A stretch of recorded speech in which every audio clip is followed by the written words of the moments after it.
Nicol's Commentary, Volume 3, Quiramid Ugly, December 1st, 1945. Where we live psychologically. Man is defined in the work, first of all, by what he eats and what he breathes, and where he lives. Every animal is defined in the same way, namely, by what it eats, what it breathes, and where it lives. A fish, for example, is different from a man in this respect because a fish lives in the water and breathes from quite a different way than a man and eats different food. The work also teaches that in this great machine of organic life, everything eats everything else. The work, in fact, says that the whole universe is based on the idea of eating and being eaten.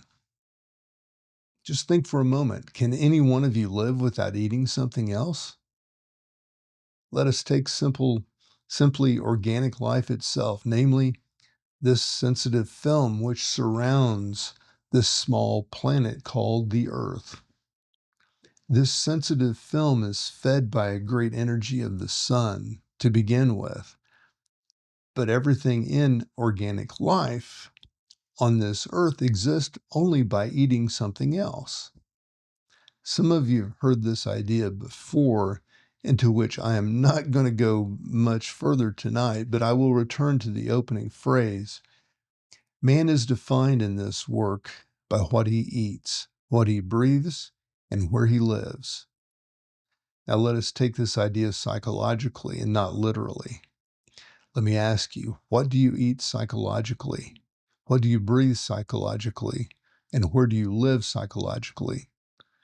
Supposing you are very fond of eating negative emotions, suppose you love long unhappy thoughts, or supposing that you love hearing negative stories, unpleasant rumors about other people. Psychologically, some people eat nothing but unpleasant impressions, unpleasant remarks. They are attracted to unhappy, uneasy situations. They like unpleasant feelings. They like to talk negatively. This is their food. Again, they breathe in, psychologically speaking, not truth, but false things, lies, unpleasant things. But what I want to speak to you about tonight is where you live. In what part of yourself do you live? In what part of your psychological country do you usually live? Let us once more try to understand what one's psychology means as distinct from the external world of space. For we should continually make this effort. Everyone has a much greater psychological space or country in themselves than they know in the physical sense. They may not have traveled around the world. They may not even know their own little village. And yet, psychologically, they inhabit a particular place which is exactly correspondent with the physical space and physical place. When you have begun to observe yourself, you begin to see that you have psychological space in you, distinct from physical space.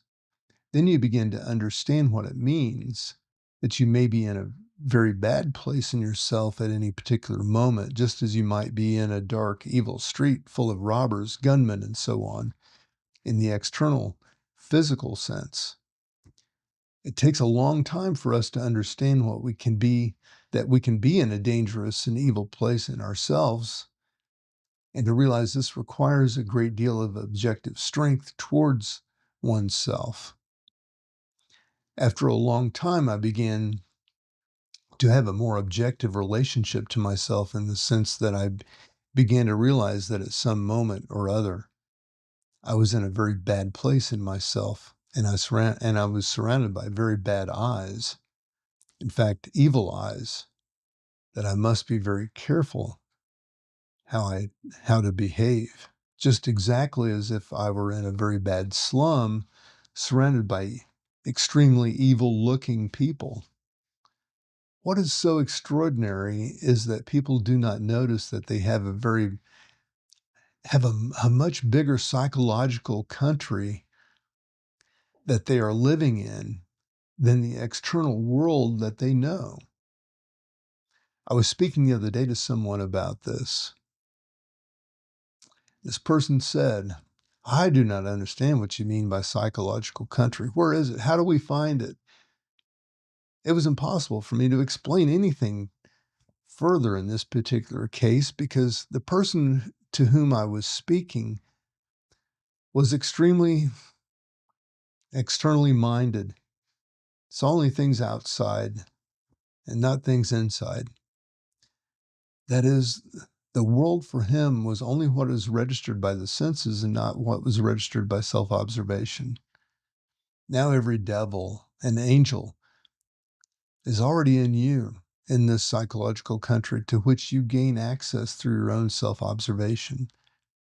This enormous country full of cities and deserts and forests, peopled by all those devils and angels, is the country that we have to learn about through self-observation. For we must move about in it as intellectually and carefully as we move about in the external world that we see revealed by our senses. If a man is attacked in some slum, people say, "Why do you go there? Why do you continue to walk down those dangerous streets and meet these dangerous people?" But we are so asleep, so dead in our own inner state, so unrecognizant of what the work is teaching us about our inner country, which is where we are always in a certain place, that we only dimly understand the parallels. After a time, a man in the work begins to know where he is in his own psychological country, amongst what eyes he is. And through the light that comes with self-observation, he begins to know when he must shift his position. Now, the most useful forms of self-remembering are about this inner psychological country of which we gradually become more aware through personal work on ourselves. We learn to remember ourselves in this inner country when, for example, we find ourselves for one reason or another in a bad place in it. So we learn what silence means and what tact to ourselves means. Exactly the same things apply to a psychological place as to a physical place. I mean, it's just as if we're in a pretty tough spot in an external space and know quite well we must use silence and tact to escape. The great danger is that we do not realize that we have a continual shifting of position in regard to where we are living psychologically in ourselves, and that as a consequence, the thing which was harmless yesterday is not necessarily so today. If you do not understand about psychological space, you can understand about different eyes in you. Which eyes are nearest to you at present? What are these eyes like? Could I ask yourself exactly the same questions in regard to physical space? Could you not, namely, looking around you, could say, what kind of people am I amongst in this moment? Do I care for them? Do I wish to be with them? When your relationship to your inner life, to your inner psychological space becomes as vivid and as real as your relationship to external space, to visibly seen things, then you may be quite sure that you begin to understand the meaning of this work. To which eyes in you are you going to consent, and which eyes are you going to be extremely tactful and going to play the part of avoiding them at all costs? When the psalmist said, "We have walked in unpleasant places," I have thought that this defines so well the stage of a man understanding that he has spent a long time in walking in unpleasant places in his own inner world. So to return to this phrase that man is defined by where he lives, taking the whole definition as the beginning of this paper,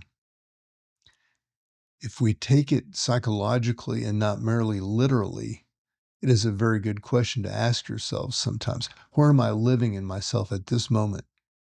Now, suppose you have never worked on yourself for a week. Suppose you've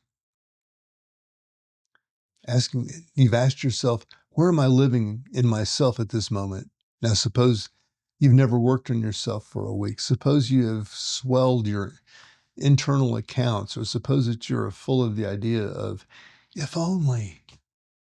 Now, let me ask you, in what kind of place are you living? In your slums? I suppose that a person living in the slums of himself, in the lowest interpretation of everything, must make effort to get out, just as a person actually living in physical slums who has the idea that he might be better himself knows quite well that he must make an effort to escape from his physical position. It seems to me to be exactly the same thing. Do you know your slums? Do you agree with me that many people live in very much in their slums? That is, the slums of their psychological country, of their psychological world? Take all the envies and jealousies and poor, mean, negative things that go on in each of us. Do you think they are, in short, slums? I would say, from my observation of myself, that they are exactly the slums. Everything can be taken in the heaviest, most negative way without the slightest trace of transformation. But this work is about transforming one's life. It's about efforts that lift you above the level in which it is so easily to live all your life, all of one's life throughout. Although one is dressed up in the outside and very reverse of slum clothing. Yes, the work begins with the slums. Something valuable is there. Now you will find, if you have reached a certain stage of self-observation, that in the turning wheel of inner experience, you will return again to your slums inevitably. And here at this moment, you have to be most awake and make most inner effort.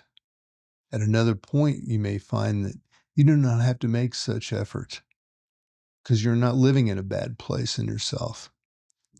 But there is always a certain point in the turning wheel of your own psychology where you must be exceptionally careful and most silent, most tactful, and most clever with yourself to get out of this place as best you can without having been robbed of everything. We have all got to realize this turning wheel of our own psychology. I said something above about if only. Now, suppose you eat. And let me remind you that man literally is defined by what he eats, what he breathes, and where he is. But let us take this phrase, if only.